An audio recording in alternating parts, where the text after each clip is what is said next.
Thank you for joining us for this sermon podcast from United Church on the Green, located in New Haven, Connecticut. No matter who you are or where you are on life's journey, you are invited and welcome.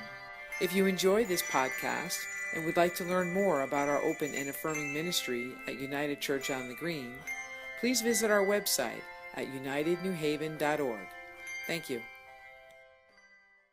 I spent some time this week going out and giving community shut-ins, and I went to visit Jennifer Pugh.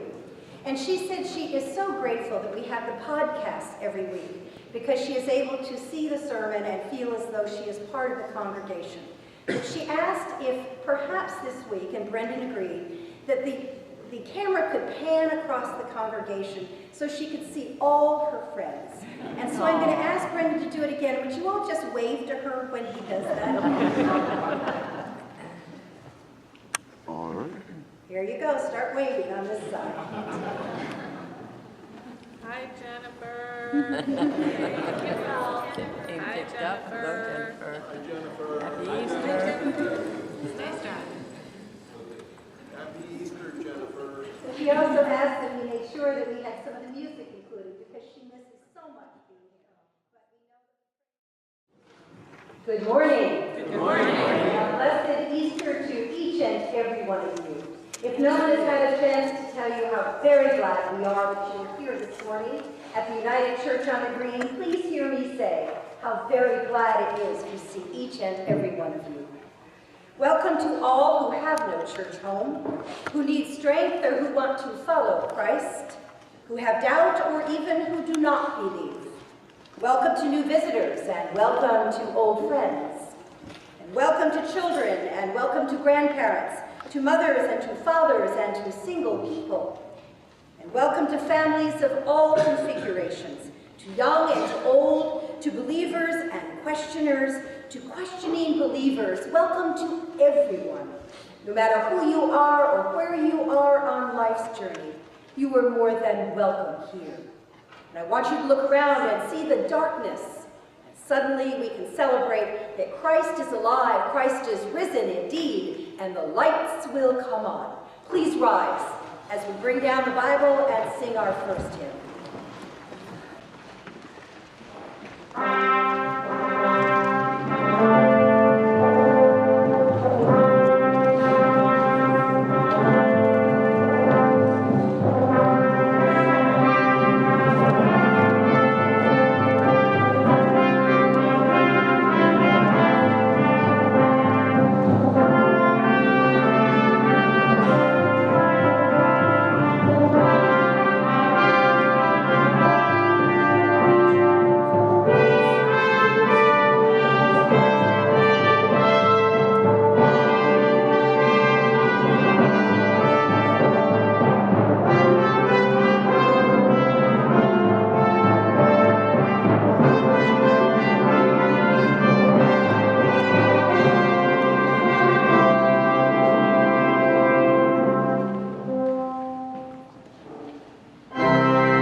you pray with me, please? Dear God, may the words of my mouth and the meditations of our hearts be acceptable in your sight, O God, our Redeemer. Amen. As many of you know, Easter is one of my favorite days of the year. And I'm reminded that this is my 4th Easter that I have been with you. And I can't tell you how grateful I am for this congregation and for your love and your support. I thank God every day for each and every one of you. Now hear this wonderful, exciting story that we heard read in the Gospels this morning. It's a story of transformation and a story of hope. Christ is risen. He is risen indeed. It is a blessed Easter story that is given to each and to every one of us. Hallelujah. And how amazing it was that it was to a woman that Jesus first appeared after the resurrection. As Matthew states in all 4 Gospels, Jesus entrusted such marvelous news and responsibility to a woman of all people. This charge is both remarkable and ironic given the lamentable status of women in communities of faith then and ever since. Despite Mary's abiding and faithfulness and her witness to the rest, for under Jewish law, her testimony as a woman was not even admissible in court, and her words had no public credibility in the patriarchal culture of the time. And that's not the only marvel, for Jesus talks with Mary in the garden alone. One single man and one single woman. A quietly intimate, heartfelt conversation. People, if we stop to think about it for a minute, not as those living in the 21st century who've experienced at least a measure of progress for women, we realize that this intimate conversation in a very secluded place must have shocked John's earliest audience. You see, he told the least of them, one considered a marginalized person, the best news of all. It was Mary who first experienced the resurrection and received the charge to preach the gospel. You see, Mary had been up all night, filled with grief and with tremendous sadness.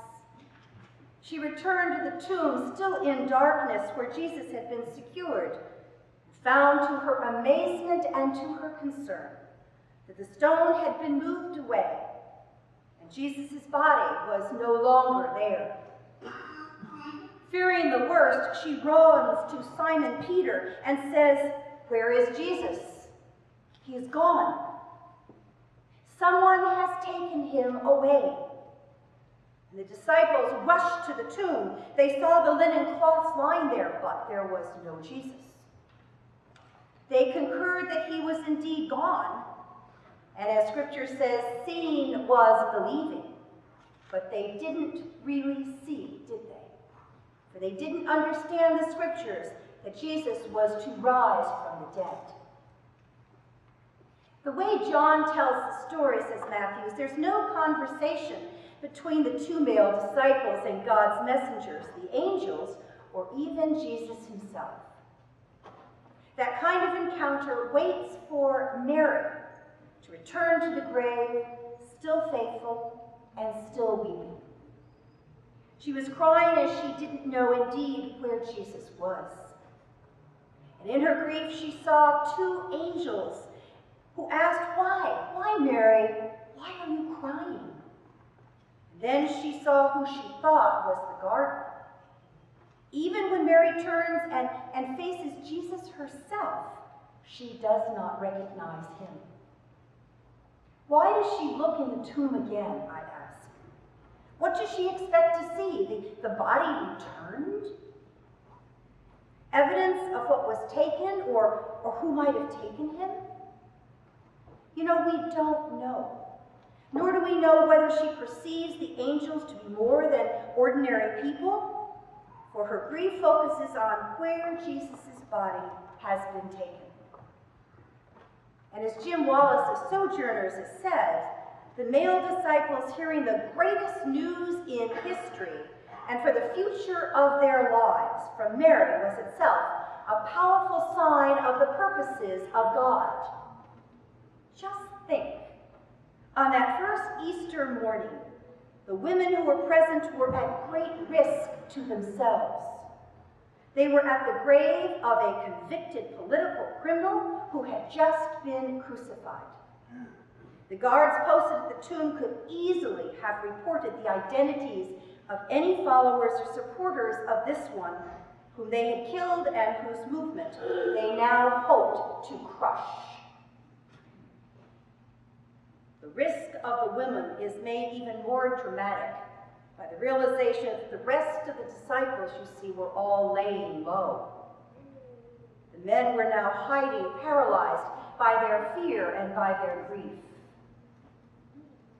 So here, dear people, in the resurrection event is a pivotal moment in all of history. The male disciples have fled and are hiding, and only the women are left. And indeed, they came without fear. The gospel story tells us that they come out of love and they come out of faith. They were faithful to Jesus in all his life and in his death, and now even after his death.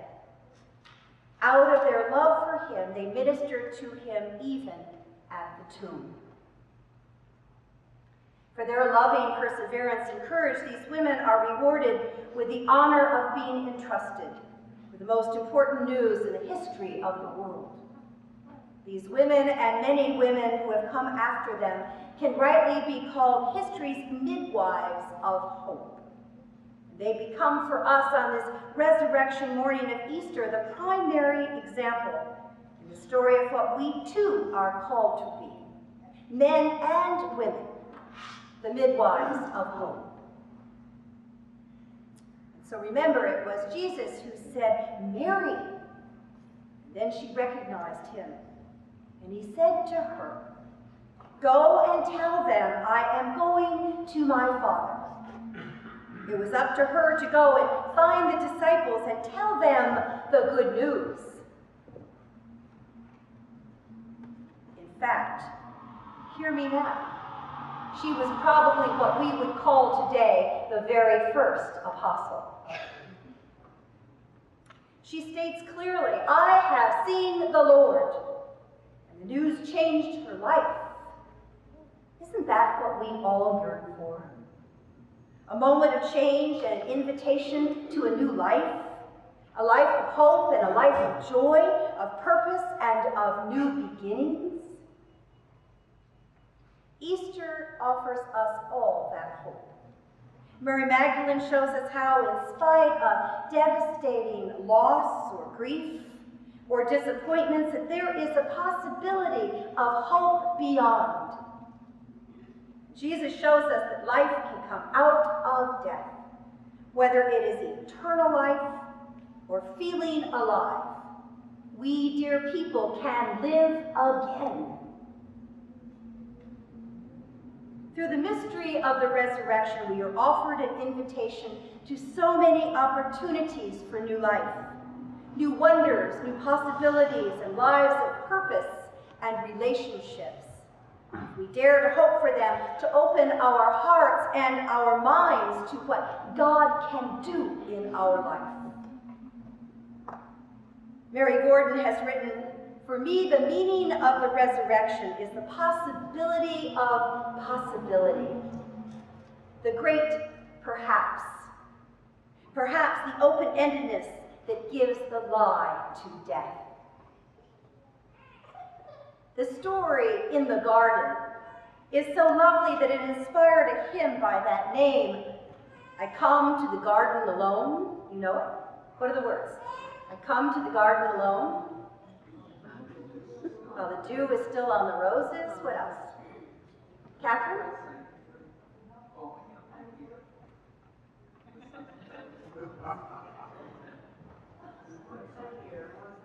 And I walk with him, and I walk with him, and I talk with him. Thank you. See, we do know it. And Caesar will play a little bit of it for us later. But it was that powerful a story that the hymn was written and people sing it, and it is an old favorite of maybe old people. But we need to be open to it all, for it's a deeply personal experience of the resurrection. And in the third verse of that hymn, it tells Mary and us, do not linger here waiting for Jesus, but go back out into the world that is suffering. And we have been assured that that is where we will find Jesus, in that suffering and in that need. We are not to linger in the garden, but we are to go out into the world. People, do we too care about that passion where all of us are not to linger, but to go out into the suffering world where justice and kindness and mercy is promised for all people? That is our midlife and midwife charge and our joyful proclamation. Like the earliest Christians, we follow a way that leads to our transformation as we experience resurrection and experience new life, encountering the risen Christ in our lives. So I join with Matthews to say that there is more for us to do than merely take the good news back to the others. It is a call for our whole lives, a way to live them, to be these midwives of hope. The world should be able to see in our lives and our own passion for the truth that Jesus is risen and that God has indeed begun a new order. There is hope and there is promise for us as Christians on this Easter morn, a call to transform not only our own lives, but those who are marginalized and homeless, the poor and the hungry. And there is hope for us all. Indeed, dear people, Christ is risen. Christ is risen indeed. Amen.